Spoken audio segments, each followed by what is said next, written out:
하나님은 영이시니 예배하는 자가 신령과 진정으로 예배할지니라. 요한복음 4장 24절 말씀. 다 같이 주기도문 하겠습니다. 하늘에 계신 우리 아버지여, 이름이 거룩히 여김을 받으시오며 나라의 임하옵시며 뜻이 하늘에서 이룬 것 같이 땅에서도 이루어지이다.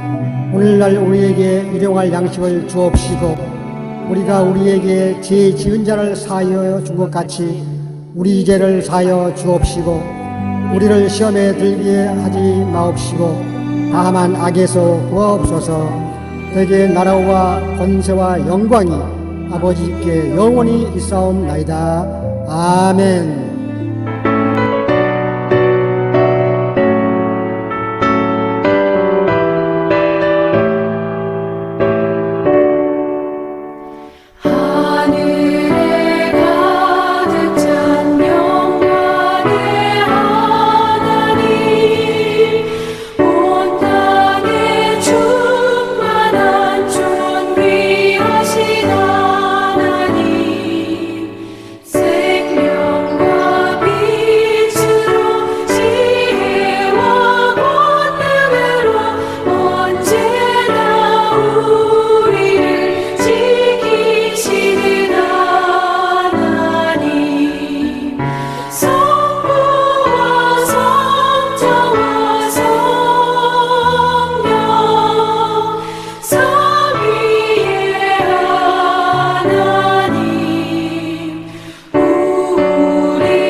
높고 높으신 하늘 보좌에 계셨던 주님께서 낮고 천한 이 땅에 오셔서 우리의 죄를 위해 십자가를 지시고 우리를 구원해 주시고 주님의 자녀로 삼아주신 은혜를 생각할 때마다 감사와 찬송을 주님께 드립니다. 주님, 지난 시간 동안 세상에 살면서 주님의 말씀대로 순종하며 살지 못한 잘못들을 오늘 이 시간 회개하오니 주여 용서해 주시옵소서. 주님, 오늘 위로부터 준비하신 신령한 은혜로 가득 채워주심으로 힘들고 고통이 많고 불의가 난무하는 세상에서도 소망을 가지고 주님 바라보며 한 걸음 한 걸음 걸어가는 삶을 살게 하시옵소서. 주님, 오늘 이 시간 예배에 참석한 성도들이 삶의 여러 가지 문제들을 가지고 나왔습니다. 건강의 문제, 자녀들이 들어가는 문제, 이웃과 관계에서 그리고 경제적으로 오는 문제. 지금 이 시간 예배를 드리는 동안에 주님이 성도들에게 안수하심으로 우리를 괴롭히는 문제들이 물러가게 하여 주시고 그리고 문제를 이기는 믿음의 담력을 주심으로 문제 뒤에 하나님의 축복이 있음을 깨닫는 믿음을 주시고 문제를 이기고 이기는 능력의 삶을 살게 하시옵소서. 주님, 이 땅은 나그네와 같은 인생, 아침에 안개가 같고 들에 펄것 같은 인생, 무슨 소망이 있겠습니까? 날마다 영원한 천국 본향을 향해 걸어가는 삶을 살 수 있도록 능력의 믿음을 이 시간 모든 성도들에게 부어 주시옵소서. 주님, 오늘 이 유튜브 교회 참석하신 분들 중에 원찮은 병으로 고통나가는 성도가 있습니다. 마음에 편안한 마음으로 잠을 이루지 못한 성도도 있을 것입니다. 주님께서는 오늘 이 시간 이 예배를 드리는 성도님들의 머리에 안수해 주셔서 병마들이 다 물러가게 하시었고, 이 예배를 마치는 순간 주님이 우리를 붙잡고 계신다는 뜨거운 확신을 가지고 힘찬 발걸음을 내딜 수 있게 하시옵소서. 오늘 말씀을 전하실 주님의 종을 통해서 주님이 우리에게 주시고자 하시는 천국의 보화를 충만케 내려 주실 때 그 말씀이 우리의 인생을 살아가는 힘찬 동력과 양력이 되게 주여 인도하소서. 주여, 악이 날뛰고 있는 세상을 보면서 이제 우리 주님이 성도들을 데리러 공중에 오실 때가 가까워진 것을 느끼며 기름 준비해서 지혜 있는 다섯 처녀의 발열에 들어갈 수 있도록 깨어 기도하는 성도들이 되게 하여 주시옵소서. 주여, 오늘 드리는 예배 순서를 통해 드린 성도들의 헌금을 기쁘게 받으시고 그 헌금이 쓰이는 곳에 구원의 역사가 일어나게 하시옵소서. 이 유튜브 예배를 드리는 성도님들에게 우리 주님의 한량없으신 은총이 충만케 하시옵소서. 주님, 다음 시간까지 우리를 주님의 인도하심으로 살게 하시옵소서. 우리를 구원하신 예수 그리스도 이름으로 기도드립니다. 아멘.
오늘의 본문 성경 말씀은 고린도전서 15장 51절에서 53절 말씀으로 보라, 내가 너에게 비밀을 말하노니 우리가 다 잠잘 것이 아니요 마지막 나팔의 순식간에 호련히 다 변화되리니 나팔 소리가 나매 죽은 자들이 썩지 아니할 것으로 다시 살아나고 우리도 변화되리라. 이 썩을 것이 반드시 썩지 아니할 것을 입혔고 이 죽을 것이 죽지 아니함을 입으리로다. 아멘.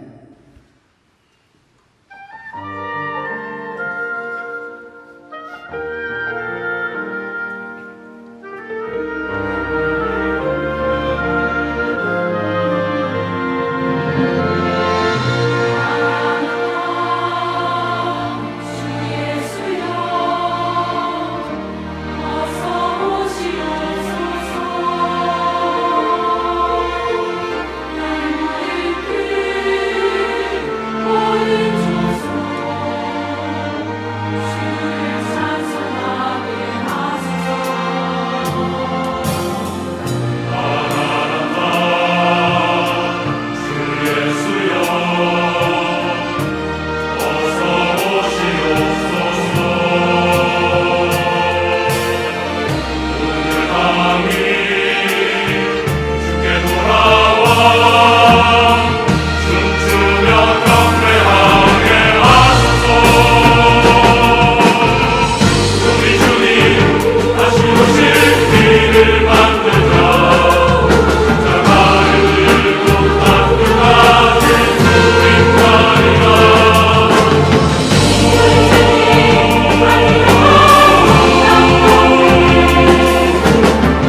오늘의 설교 말씀은 마지막 나팔의 처음 익은 열매라는 제목으로 박진석 목사님께서 말씀해 주시겠습니다.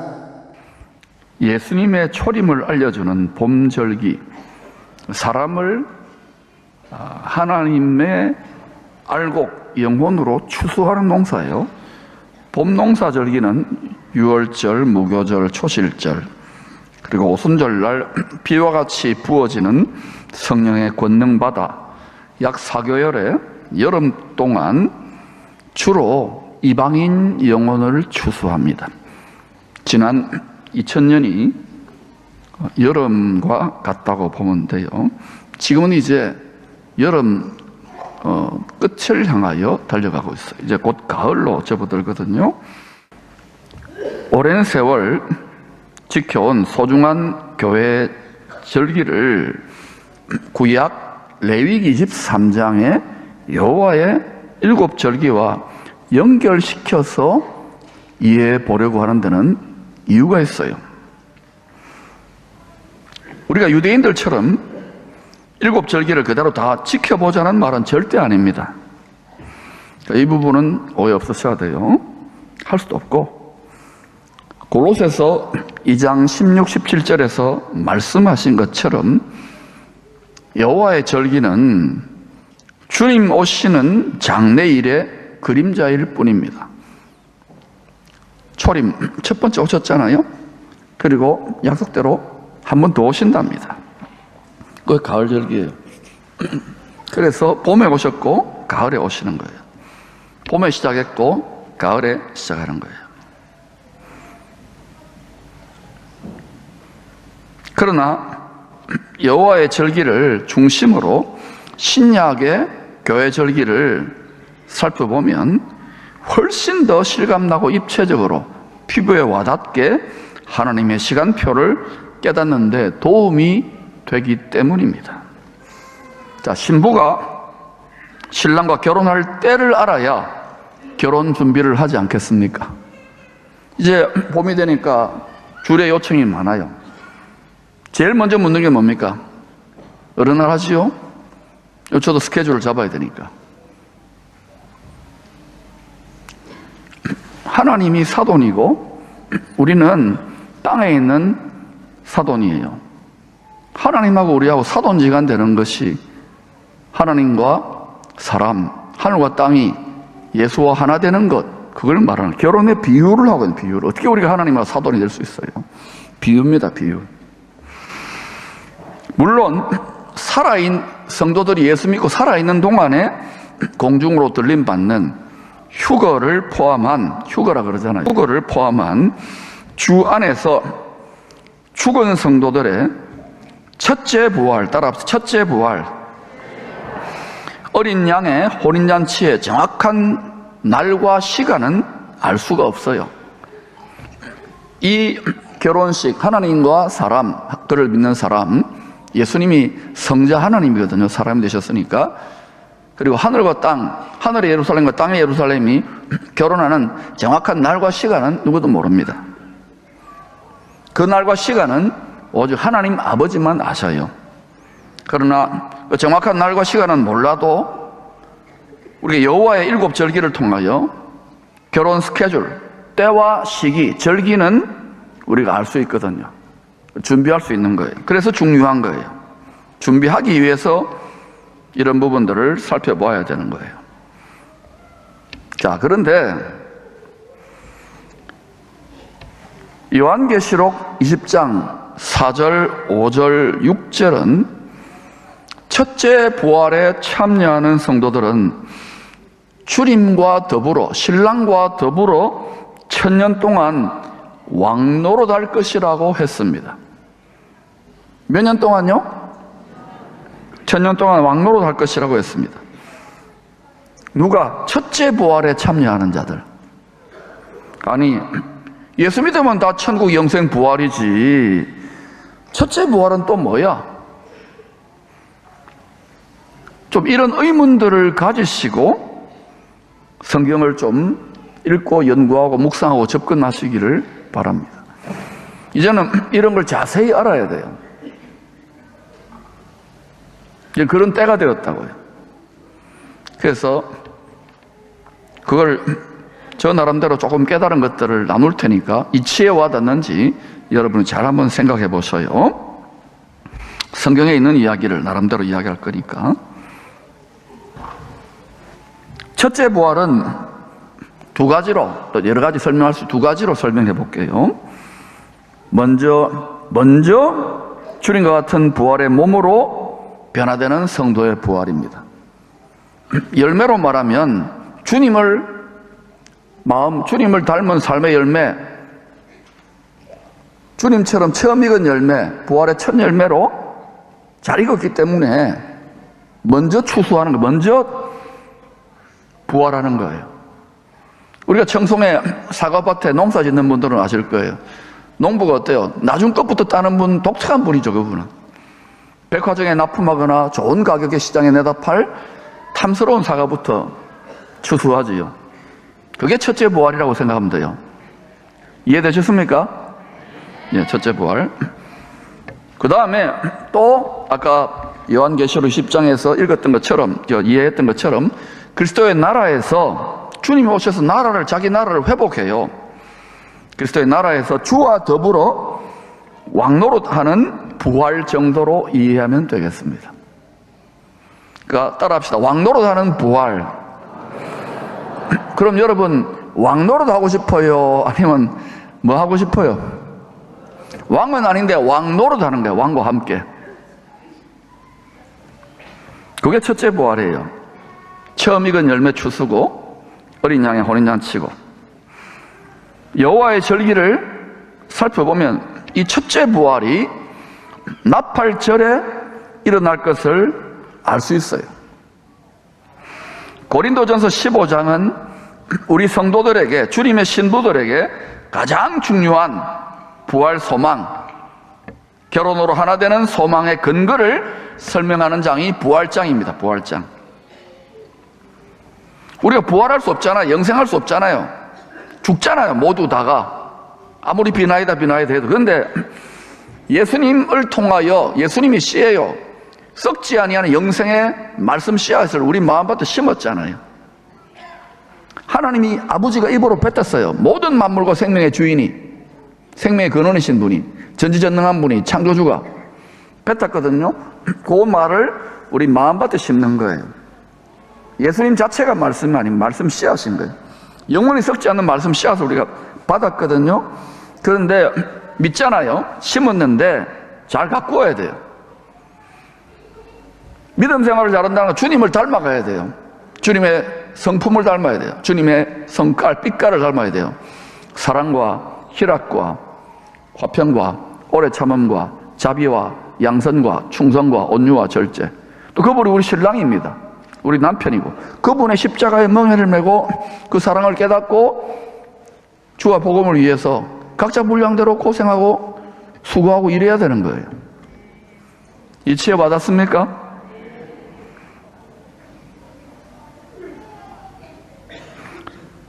부활은 신부로 비유하면은 신랑과 결혼하여 한 몸. 예수님이 머리잖아요.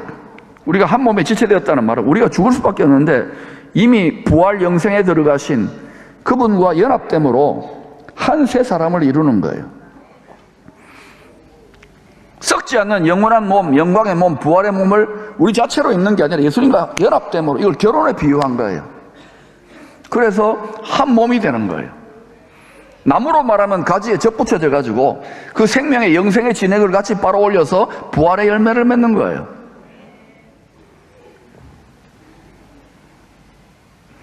신부로 비유하면 신랑과 결혼하여 한 몸, 즉 같은 본질의 영광의 몸, 부활의 몸을 덧입게 되는 거예요. 그래서 이 몸은 썩는다고요. 지금 자꾸 세상에 뭐 생명과학이니 뭐 유전자 편집이니 또 돈 많은 사람들 안 죽고 싶으니까 천문학적인 돈을 들여가지고 영생과학, 영생주식, 영생비즈니스 어느 정도는 도움될 겁니다. 오래 살고 하는 데는. 근데 장수하고 병을 고치는 걸 넘어서서 영생을 논해요. 이때의 의미가 뭔지를 잘 보시기를 바랍니다. 성경은 왜 영생적인 존재인 사람이 왜 썩어지고 죽을 수밖에 없는 거야. 영생 지식을 잃어버린 거예요. 예수님이 영생 지식 나무인데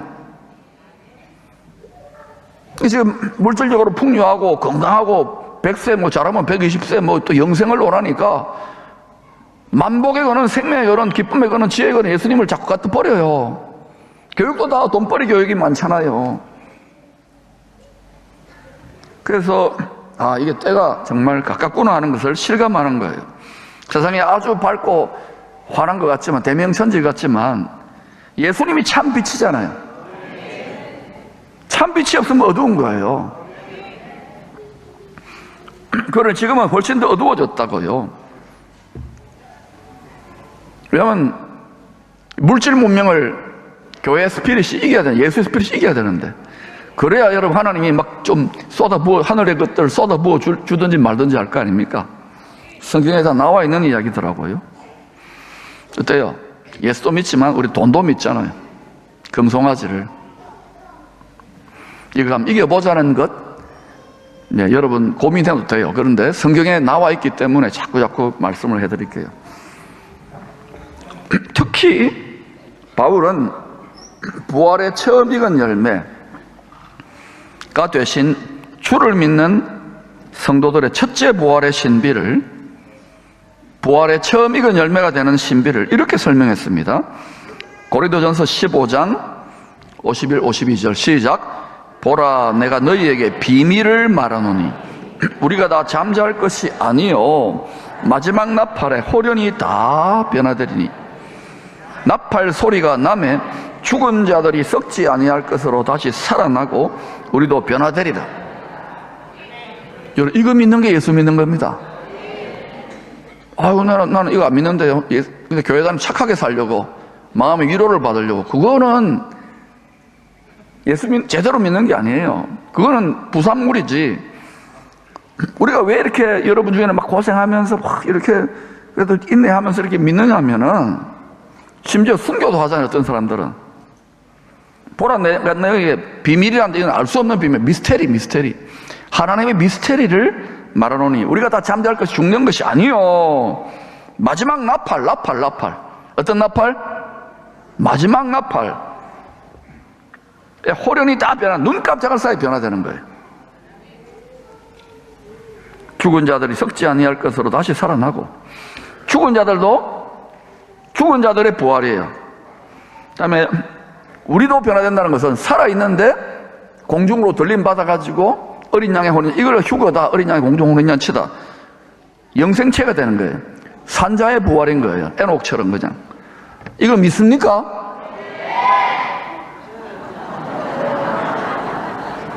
쓰나미처럼 감동이 밀려와요. 어른들은 야, 나도 믿어봤는데 고생하더라, 예수 믿고, 이렇게 돌아가요. 근데 너희들 아멘 자신 있게 했는데 어른이 돼가지고도 그럴 수 있는지 보자고. 성경을 자꾸 마음 등불을 가지고 성경이 이치에 와닿아야 돼요. 기름 부어 주십니다. 또 같은 첫째 부활의 비밀, 처음 익은 열매로 추수되는 비밀을 조금 다른 방식으로 또 바울이 설명합니다. 데살로니가 전서 4장 16, 17절입니다. 시작. 주께서 호령과 천사장의 소리와 하나님의 나팔 소리로 친히 하늘로부터 강림하시리니 그리스도 안에서 죽은 자들이 먼저 일어나고 그 후에 우리 살아남은 자들도 그들과 함께 구름 속으로 끌어올려 공중에서 주를 영접하게 하시리니 그리하여 우리가 항상 주와 함께 있으리라. 마귀 사탄의 세력은 공중권세 잡은 자라 그랬잖아요. 그러니까 뭐냐면 첫째 부활에 참여하는 자, 처음 익은 열매, 그 다음에 그리스도의 신부들이 믿음의 싸움을, 기도의 싸움, 믿음의 싸움을 싸우면 공중의 권세 잡은 자들이 땅으로 추락하게 돼 있어요. 공중이 청소되기 때문에 요한계시록 12장의 사건이 이루어지는 거예요. 그때 하늘에 있는 자들은 즐거워하라. 그러나 세상에 있는 자, 땅과 바다에 있는 자는 화로다, 이러는 거예요. 왜? 덜 익었기 때문에 성도들이. 그 사람들은 더 익어야 되는 거예요. 나중에 피난처에 들어가서 이제 도피성 같은 데 들어가서 고생하다가 이제 좀 추수돼. 그래서 하늘에 속한 자로 먼저 추수되는 게 좋아요. 이게 구약과 신약을 넘나들어 보십시다. 여러분이 짧은 시간에 이걸 다 이야기할 수는 없어요. 즉 구름 속으로 끌어올려져, 휴거라 그러죠. 어린 양의 공중 혼인잔치에 참여하는 것이 성도의 첫째 부활임을 알 수 있습니다. 머리 대신 그리스도와 온전한 한 몸을 이루기 때문에, 예수님 부활했으니까 우리도 한 몸이니까 부활체가 되는, 영생체가 되는 거예요. 이게 예수 믿는 자의 영생 불사 방식입니다. 안 죽어요. 천사와 같은 영체와 육체가 하나가 되기 때문에, 하늘과 땅이 하나가 된 상태를 미리 맛보는 거예요. 첫째 부활에 참여하면 다시는 사망이 먼저 없어져 버리는 거예요.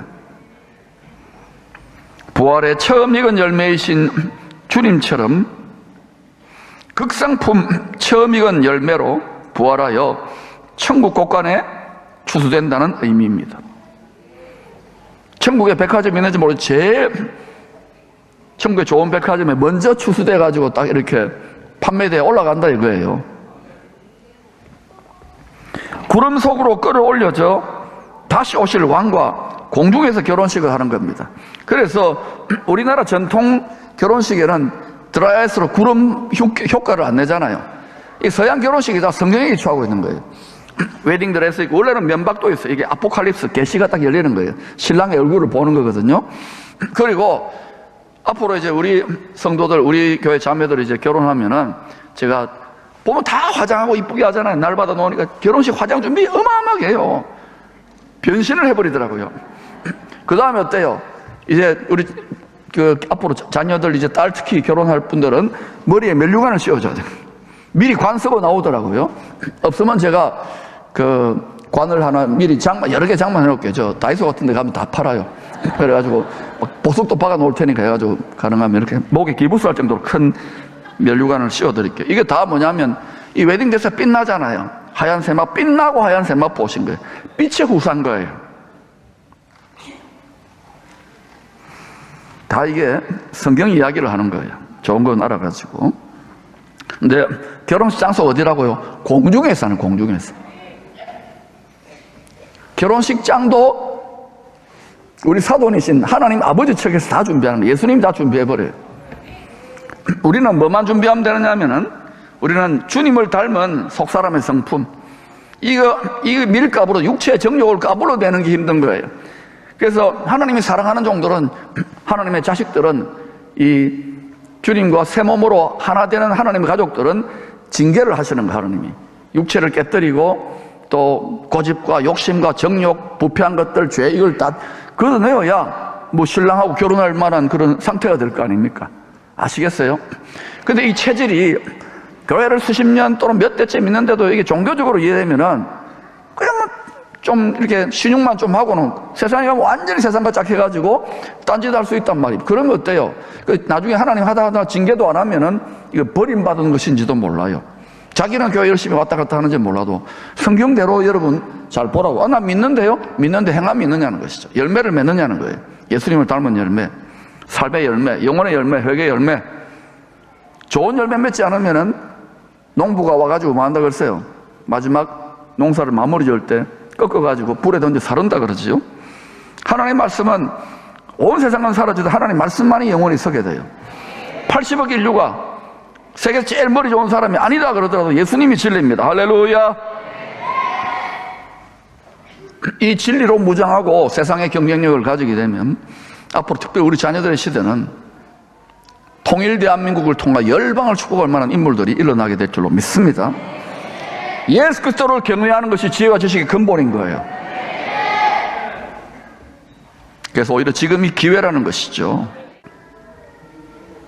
부활의 처음 익은 열매 되신 신랑을 마음을 다해 사랑함으로 마지막 나팔 소리가 날 때 첫째 부활하도록 준비하라는 것입니다. 하나님의 나팔 소리가 날 때 주님을 쏙 빼닮은 극상품 처음 익은 열매로 천국 곳간에 추수되도록 항상 깨어 있으라고, 예비하라고 말씀하시는 거예요. 마태복음 25장 31절에서도 주님이 큰 나팔 소리와 함께 천사들을 세계 만국 모든 곳에 보내어 처음 익은 열매들을 추수해 구원받은 성도들 모으리. 구원받은 성도들인데 여러분, 땅에 남아있는 성도도 있어요. 그건 덜 익었기 때문에 좀 더 익어가지고 도피처나 피난처를 가가지고 돌아와요. 요한계시록이 그 이야기를 하고 있는 거예요. 12장이. 그럼 여러분, 그냥 노래 부르면서 구원받은 성도도, 나는 예수 믿었으니까 구원받는다고 완전히 세상과 짝해서 딴짓하고 마음대로 그냥 정욕을 따라 행하고 돈이 하나님이고 돈도 겸하여 섬기고 이러면서 나는 신랑을 기다린다? 세상의 유혹이 좋다? 이 사랑이 머리가 아니라 내 심장에 깨어져서 꽉 이렇게 들어오면, 신랑이 나를 위하여, 아버지가 나를 위하여 자기 자식을, 신랑이 심장이 깨어졌어, 이게 깨달아지면 못 이길 게 없다니까. 그때부터 기적이 나타나요. 그게 십자가로 말미암은 빛의 갑옷이에요. 그 하나님의 전신갑 주고 뱀과 전갈, 사단의 공중의 권세자를 밟기 시작한다니까. 이제 이렇게 밟을 수 있도록 알곡들이 자라나도록 늦은 비를 부으셔요. 왜냐하면 이제 여름 추수가 그 이제 마무리되고 가을 절기로, 가을 농사로 주님 오실 때로 가기 때문에. 아멘. 이때에 한국 교회와 기쁨의 교회 대한민국에 일어날 치어다. 요한계시록 14장 4절 5절은 처음 익은 열매로 천국 곳간에 추수될 성도들의 자질을 잘 설명하고 있어요. 첫 번째, 성결입니다. 죄 지으면 안 돼요. 죄 지으면 회개해야 돼. 즉각. 죄 지으면 체질적으로 알레르기가 나와야 돼요. 두 번째, 온전한 순종입니다. 어린 양이 어디로 인도하든지 사망의 음침한 골짜기라도 기쁨으로 따라갈 수 있어요. 안 죽습니다. 안 망합니다. 골짜기에서 하나님의 영광을 나타내는 남은 자 7천같이 사시기를 축원합니다. 세 번째, 하나님의 소유가 된 백성. 하나님의 소유가 된 백성이 되어야 돼요. 소유가 된 백성. 소유권을 내 모든 생사화복, 내 인생 모든 계획을 하나님께 맡겨야 돼요. 어때요? 하나님은 나의 주인입니다 해놓고는 내가 내 인생의 주인이다, 이걸 노래 부르잖아요. 세상에 속지 말라는 하나님 말씀에 더 붙어 있어야 돼요. 네 번째는 오직 하나님의 말. 우리가 막 욕하고 남 비난하고 교회 안에 그런 거 많잖아. 뒷소리 그런 거 하면 안 돼. 성경을 깨달아 오직 하나님의 말, 축복하는 말, 기도하는 말, 사랑하는 말, 위로하는 말, 천국 복음을 외치는 말을 하시기를 축원합니다. 교회는 말로 세워지고 말로 무너지는 거예요. 여러분 남 판단하고 남 씹는 거 잘하는 분들은요, 죄송하지만 자기가 하나님의 재판장 자리에 앉아서 교만의 죄를 짓는 거예요. 그러니까 늘 얼굴이 어둡고 싸나워요. 율법 아래 갇혀 있는 거예요. 깨어질지어다. 그 선악지식 판단이 십자가 나무에 못 박혀서 여러분의 마음 중심이 생명나무로 바뀌어질지어다. 생명나무에 접붙여질 때에 성령의 열매가 맺히는 거예요. 그때부터 제대로 철들고 성령의 진액이 올라오는 거예요. 할렐루야. 성경은 하나님 아버지 집안의 가장 큰 잔치가 하나님의 나팔을 불 때 열릴 것을 알려줍니다. 가장 집안의 큰 경사가 잔치 아닌 결혼잔치.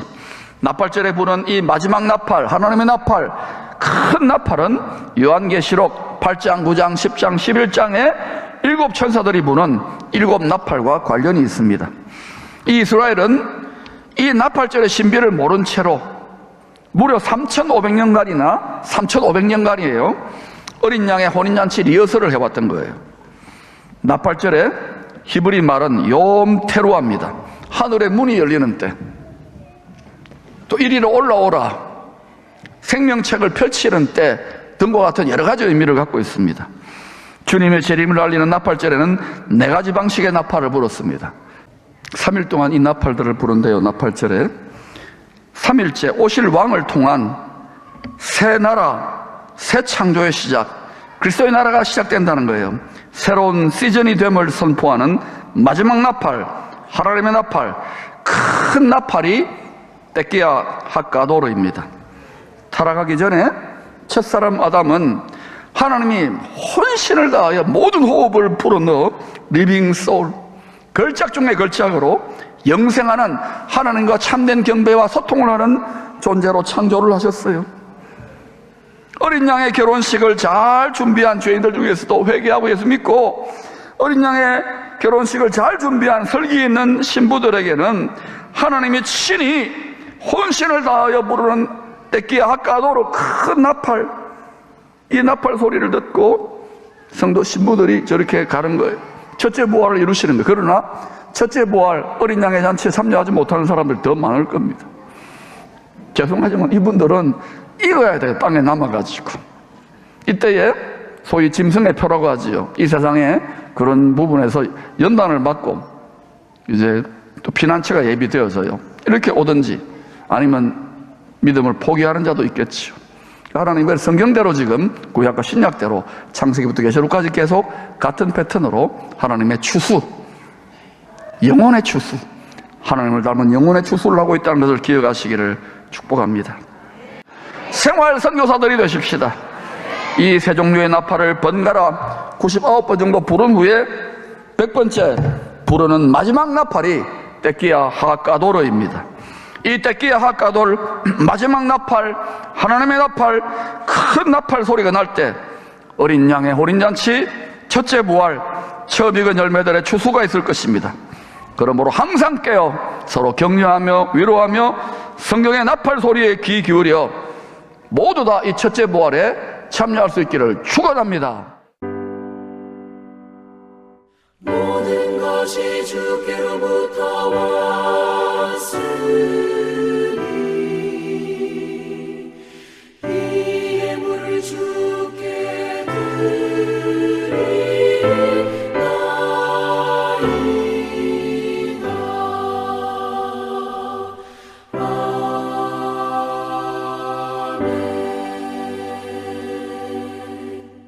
하나님 아버지, 11조와 감사 헌금과 각자의 형편에 따라 드린 모든 예물을 기뻐 받으시고 하나님의 자녀들을 축복하여 주옵소서. 예수님 이름으로 기도합니다. 아멘. 주기도 송과 축도로 예배를 마치겠습니다.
지금은 우리 주 예수 그리스도의 은혜와 아버지 하나님의 극진하신 사랑과 성령님의 위로 교통 충만하심에 오늘 이 예배를 드리는 모든 성도님들 위해 함께 하시기를 우리 주 예수 그리스도 이름으로 축원드립니다. 아멘.